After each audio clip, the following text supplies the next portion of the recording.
This is Hidden Killers with Tony Bruschi. Here now, Tony Bruschi. Every trial has a rhythm. It starts with a slow burn of discovery, the evidence, the prep, the positioning. Then it builds openings, testimony, reactions, and finally it arrives here, the part where the strategies become surgical, the stakes become real, and both sides know the clock is running out.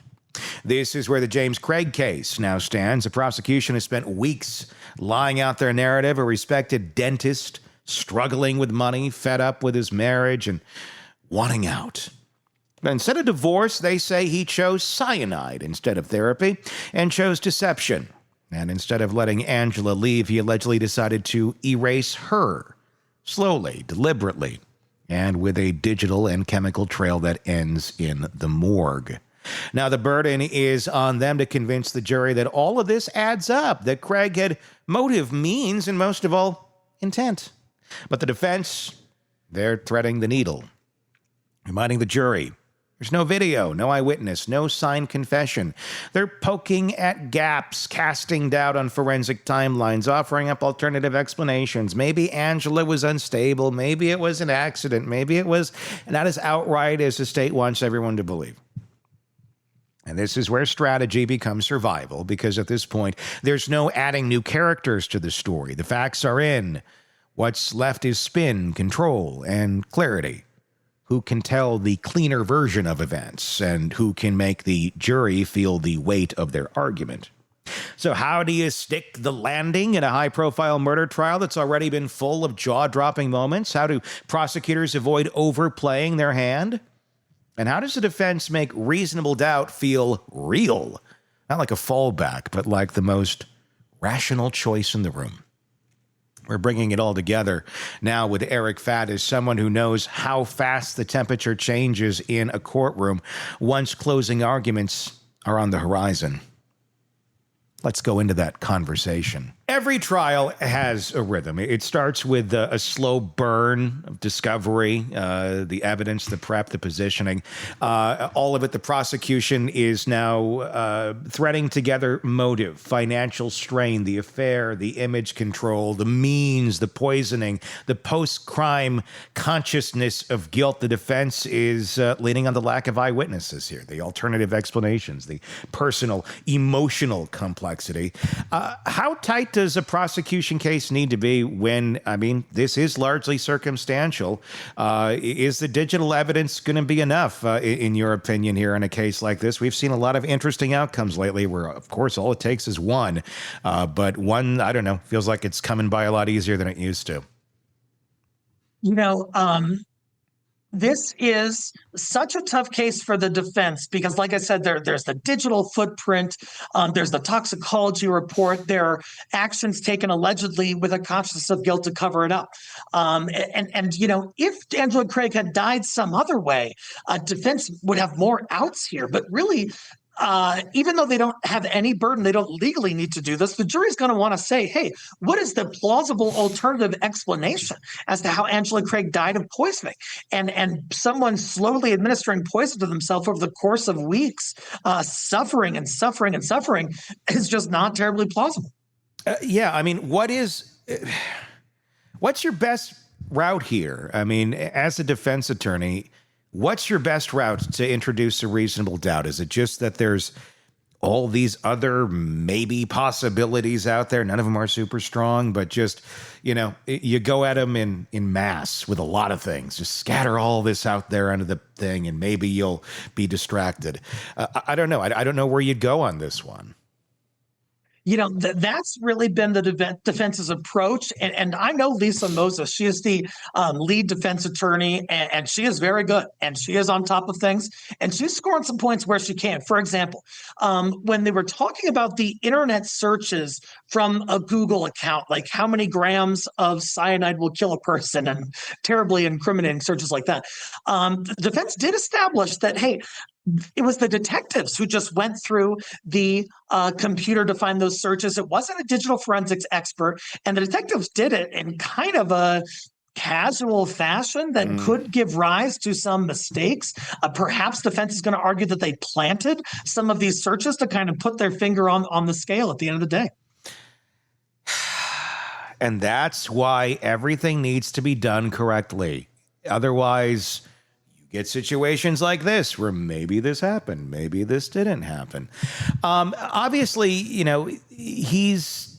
there's a big emotional narrative to this whole thing.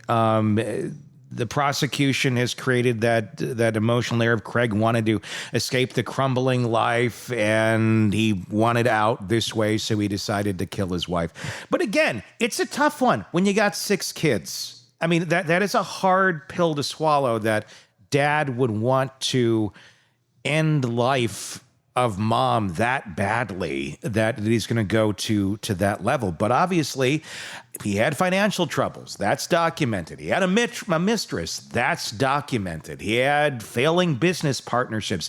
That's documented. How do you separate the bad character from the criminal intent and make that clear to a jury?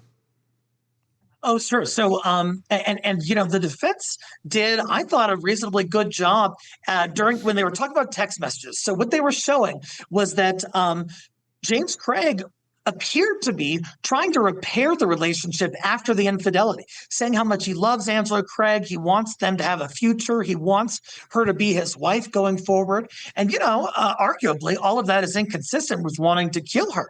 And so I think that defense is trying to show the good sides that they have of James Craig while all of this other kind of monstrous evidence is coming out.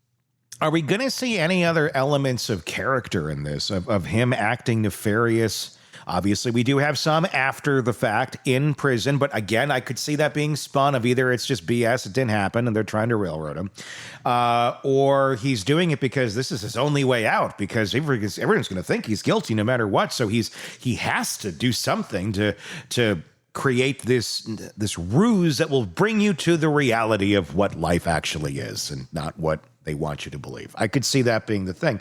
But the thing is, beforehand, prior to all of this happening, do we have anything? Do we have any evidence of a character pattern of him being deceptive to others in life? I know there were some business issues that were going on. I don't think, obviously, a lot of those are getting into this trial. But a pattern of behavior that shows anything that would point to this guy being capable of killing his wife. Well, some interesting pieces of evidence have come out that relate to character already. So one thing that came out in court that I was unaware before this trial, and it was kind of a dramatic moment, the office manager testified. And what she testified to was that she developed an intimate emotional relationship with James Craig. That's how they put it. So you add that to his documented and admitted infidelity in December of 2022, 3 months before Angela Craig died.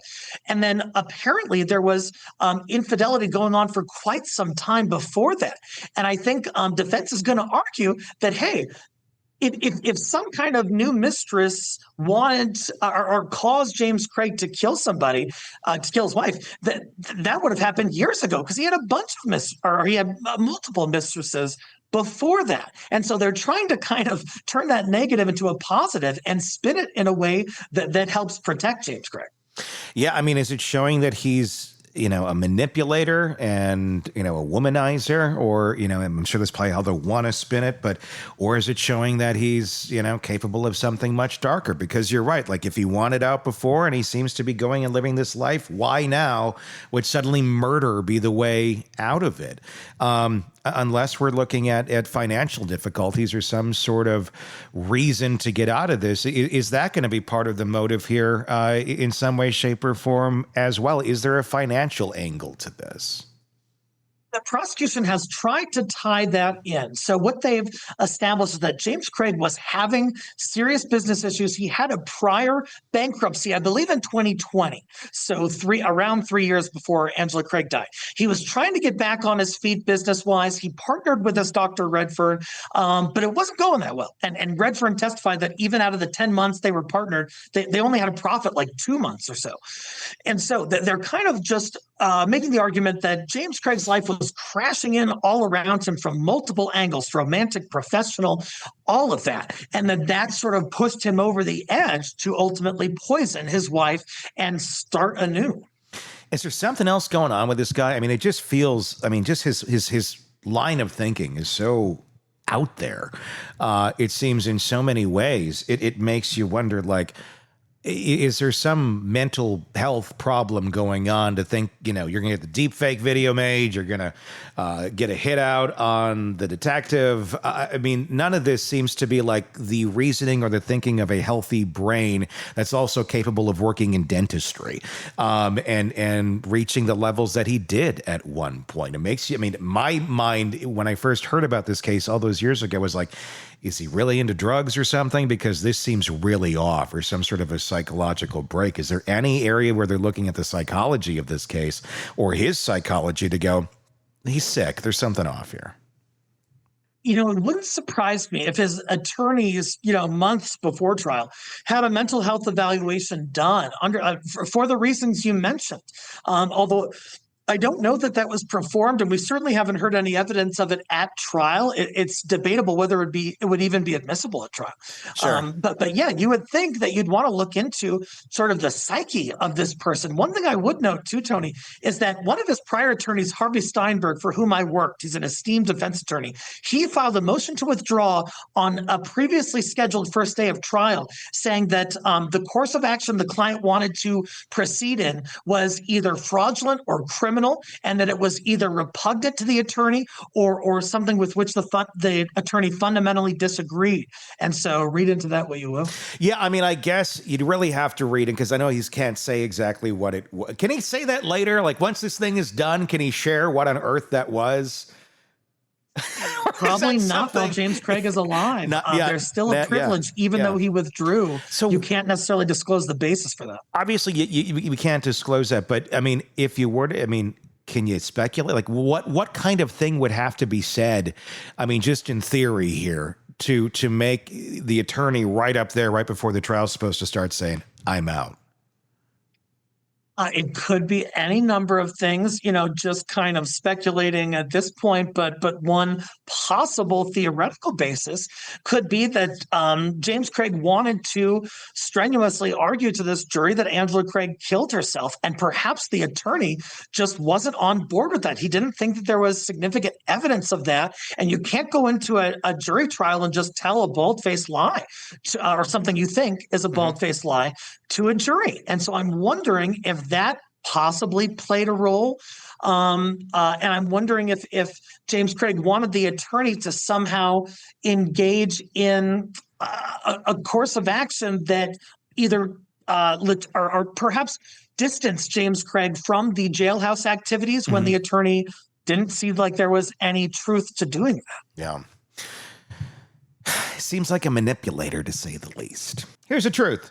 Trials aren't won on evidence alone. They're won on story, on timing, on who the jury believes has the clearest, most credible version of events, even if that version has gaps. And in this case, both sides have played their cards. The prosecution has painted a picture of premeditation. James Craig was drowning in debt and deception and desperation, and they say he found a way out that required silence, not signatures. They walk jurors through the timeline, the toxins, the text messages, the internet searches, and the aftermath. They've pulled in experts, family, medical professionals. They've made the story of betrayal disguised as devotion.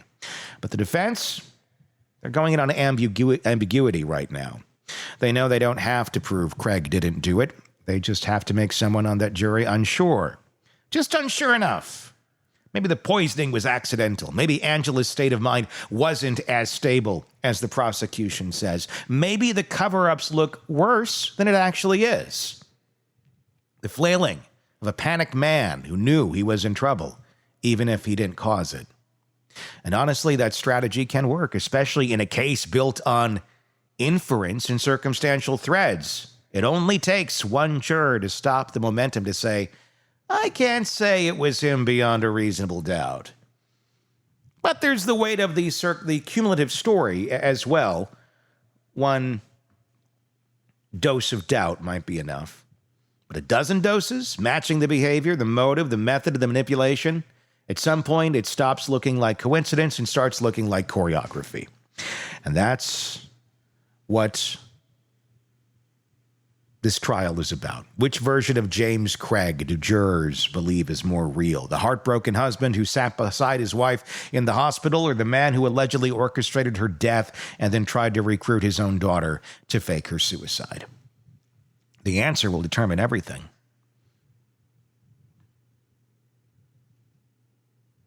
What will the jury decide? What do you think thus far?